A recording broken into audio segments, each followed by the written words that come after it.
जय हिंद बच्चों, आज हम बात करेंगे तत्व के बारे में, है ना। तत्व की अगर हम बात करें, एलिमेंट्स की अगर हम बात करें, तो वो पहले नंबर पे रखा गया है हाइड्रोजन को, है ना। परमाणु संख्या को जेड से दिखाते हैं, इसको हम लोग एटॉमिक नंबर भी कहते हैं। क्या कहते हैं? इंग्लिश में कहते हैं एटॉमिक नंबर। तो परमाणु संख्या को जेड से, द्रव्यमान संख्या को ए से दिखाते हैं, इसको कहा जाता है मास नंबर। क्या होता है परमाणु संख्या, क्या होता है द्रव्यमान संख्या, बाद में बात की जाएगी। हाइड्रोजन को पहले नंबर पे रखा गया है, द्रव्यमान संख्या भी 1 होता है। हीलियम को दूसरे नंबर पे रखा गया है, द्रव्यमान संख्या 4। कैसे आता है सब बताया जाएगा बाद में, ठीक है ना। लिथियम 3 होता है, द्रव्यमान संख्या 7 होता है। बेरिलियम 4 नंबर पे रखा गया है ना, 9। बोरोन 5 नंबर पे रखा गया है, 11। देखो याद करने के बड़ा आसान तरीका होता है कि अगर आपको परमाणु संख्या याद है तो जो ऑड नंबर्स है उसका दुगना करके 1 जोड़ दो। क्या बोले हम? जो ऑड जेड है, ऑड जेड मतलब जिसका परमाणु संख्या ऑड है, उसमें तुम क्या करो, दुगना करो, 1 जोड़ दो, तो ए निकल जाएगा। जैसे मान लो अगर हम यहाँ पर बोले बोरोन का, तो बोरोन का 5 है, 5 दूनी 10 और 1 11, कहीं कहीं नहीं बैठेगा, है ना, मैक्सिमम जगह बैठ जाएगा। जैसे देखो 11 है, 11 दूना 22 और 1 23। और जो इवन नंबर है केवल सीधे सीधे दुगना कर दो। 10 का देखो 20 है लिखा हुआ, 8 का 16 है लिखा हुआ, 6 का 12 है लिखा हुआ। तो पहले आपको द्रव्यमान संख्या आप नोट कर लीजिए। कहां? देखो hydrogen, helium, lithium, beryllium, boron, carbon, nitrogen, oxygen, fluorine, neon, sodium. उसके बाद अगर हम बात करें नेक्स्ट, तो आ जाता है हमारा मैग्नीशियम। मैग्नीशियम देख सकते हो, तो 12 है तो केवल दुगना कर देंगे 24, और 13 है तो दुगना करके 1 जोड़ देंगे 27। 14 है केवल दुगना कर देंगे 28, जबकि 15 है तो दुगना करके 1 जोड़ देंगे 31। बहुत आसानी से याद हो जाएगा आपको। तो magnesium, aluminium, silicon, phosphorus, sulphur, chlorine, argon, potassium, calcium. आपको पहले 20 याद होने चाहिए। 20 याद होने के बाद मैं अगर आगे बताऊं, तो अब हम बात करते हैं किसी परमाणु के बारे में। देखो परमाणु के बारे में विशेष रूप से बात की जाए तो एक चैप्टर है परमाणु की संरचना। अभी हम नॉर्मली बात कर रहे हैं ताकि आप इलेक्ट्रॉन, प्रोटॉन, न्यूट्रॉन के बारे में थोड़ा सा समझ जाएं। तो हर परमाणु के सेंटर पर एक नाभिक होता है, उस नाभिक के अंदर में प्रोटॉन और न्यूट्रॉन नाम के 2 कण होते हैं। प्रोटॉन्स होते हैं बहुत सारे न्यूट्रॉन्स होते हैं, है ना। और अलग-अलग सेल्स, अलग-अलग कक्षाओं में इलेक्ट्रॉन्स घूम रहा होता है। इन कक्षाओं का नाम K, L, M, N अलग-अलग दिया जाता है। निल्स बोर ये बात बोले थे, ठीक। तो K में अधिकतम इलेक्ट्रॉन 2 होता है, L में अधिकतम इलेक्ट्रॉन 8 होता है, M में अधिकतम इलेक्ट्रॉन 18 होता है ना। अधिकतम इलेक्ट्रॉन किसी कक्षा में निकालना है तो उसका फॉर्मूला होता है 2n²। क्या फॉर्मूला होता है? 2n², है ना।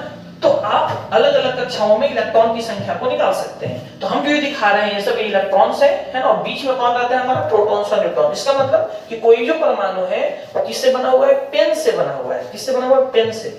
P का मतलब प्रोटॉन, E का मतलब इलेक्ट्रॉन और N का मतलब न्यूट्रॉन। तो वो पेन बड़ा एक शानदार ट्रिक है याद करने के लिए। P से आप प्रोटॉन याद कर सकते हैं, तो P से प्लस चार्ज भी होता है, मतलब प्रोटॉन पे प्लस चार्ज होगा। N का मतलब न्यूट्रॉन, तो N से नो चार्ज भी होगा, न्यूट्रॉन पर कोई चार्ज नहीं होता है। और E से इलेक्ट्रॉन, तो E पर माइनस चार्ज होगा। ध्यान रखिए एक बार। तो एटम किससे बना हुआ है? पेन से। एटम के अंदर क्या पाया जाता है? प्रोटॉन, इलेक्ट्रॉन और न्यूट्रॉन। आगे बात किए तो परमाणु संख्या कहते किसको है? किसको कहते हैं एटॉमिक नंबर? तो जो किसी भी परमाणु के अंदर जो प्रोटॉन की संख्या होती है उसी को हम कहते हैं परमाणु संख्या। मतलब आपके मन में एक सवाल आएगा कि सर हाइड्रोजन को पहले नंबर पे क्यों रखें? तो हाइड्रोजन को पहले नंबर पे रखने का मतलब ये है कि उसके अंदर प्रोटॉन की संख्या 1 है, इसीलिए उसको हम पहला संख्या दे दिए, परमाणु संख्या। सोडियम के अंदर 11 प्रोटॉन है, तो उसको हम लोग 11वां संख्या दे दिए, है ना।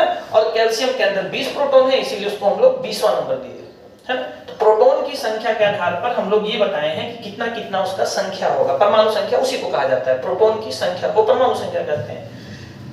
इलेक्ट्रॉन की संख्या कैसे निकाले सर? इलेक्ट्रॉन की संख्या देखो 2 तरीके से होता है। एक होता है उदासीन परमाणु।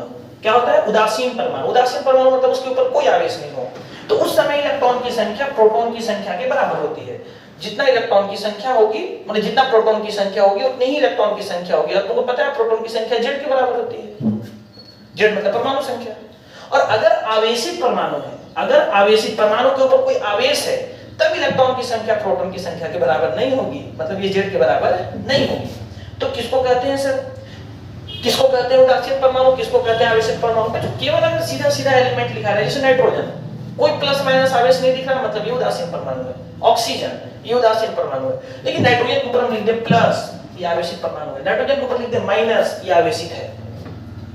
ऑक्सीजन पे लिख दे +2, ऑक्सीजन पे लिख दे -2, ये आवेशित है। आवेश 2 प्रकार के होते हैं, एक प्लस और एक माइनस। प्लस को हम धनायन कहेंगे, इंग्लिश में केटायन कहते हैं, है ना। केटायन कहते हैं और इसको एनायन कहते हैं, है ना, एनायन, इसको हिंदी में रिनायन या एनायन कहो, ठीक है।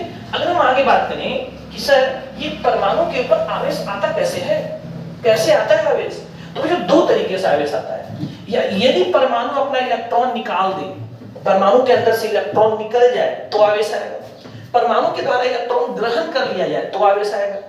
अगर परमाणु के द्वारा इलेक्ट्रॉन निकाला जाता है तो प्लस आवेश आता है, धनायन बनेगा, वो क्या बनेगा, धनायन, केटायन बनेगा।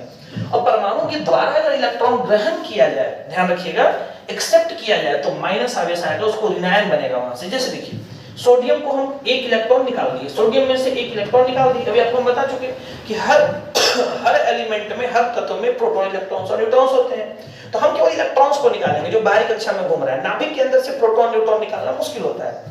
तो सोडियम के अंदर से बाबू में एक इलेक्ट्रॉन निकाले तो हम एक तो प्लस आवेश दे देंगे, क्या दिक्कत है जी, है ना। मैग्नीशियम के अंदर से हम दो इलेक्ट्रॉन निकाले तो इलेक्ट्रॉन को ऐसे दिखाते हैं, मैग्नीशियम के अंदर से हम दो इलेक्ट्रॉन निकाले तो दो प्लस दे देंगे, है कि नहीं। ऑक्सीजन को अगर एक इलेक्ट्रॉन दे दिए, प्लस किए देखो यहाँ, तो ऑक्सीजन को अगर एक इलेक्ट्रॉन दे दिए तो ऑक्सीजन पे एक माइनस आ जाएगा, ऋणायन बनेगा।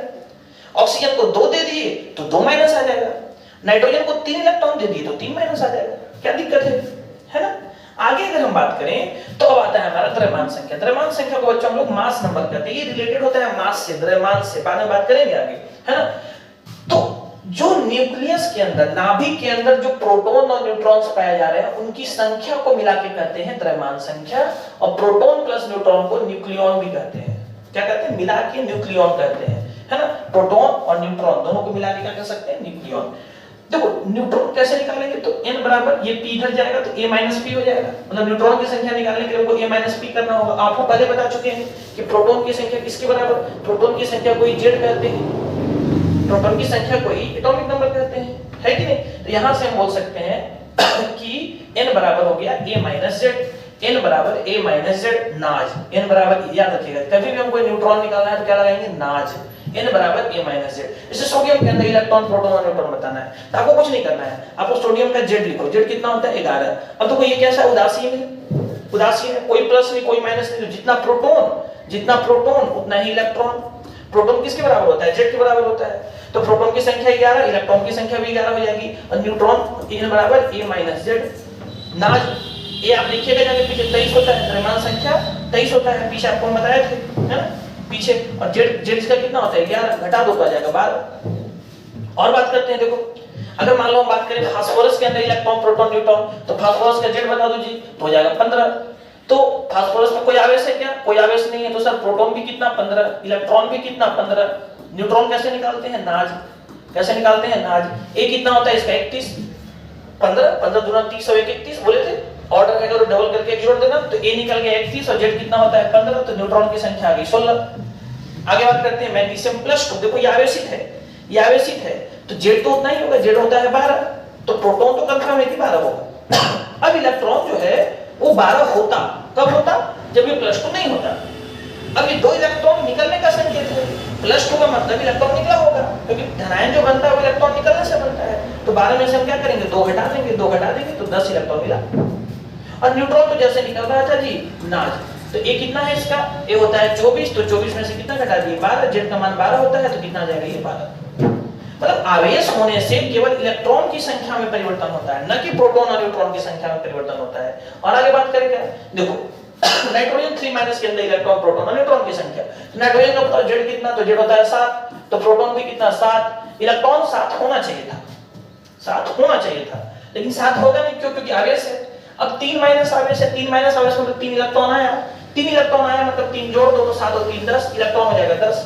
न्यूट्रॉन तो जैसे निकालते थे नाज, a माइनस z, a का मान कितना, a का मान होता है इसका 14, 14 में से 7 घटा दो कितना आ जाएगा 7। तो बच्चों इलेक्ट्रॉन, प्रोटॉन, न्यूट्रॉन की संख्या मैं आपको आज निकालना सिखा दिया हूं, ठीक है, थैंक यू।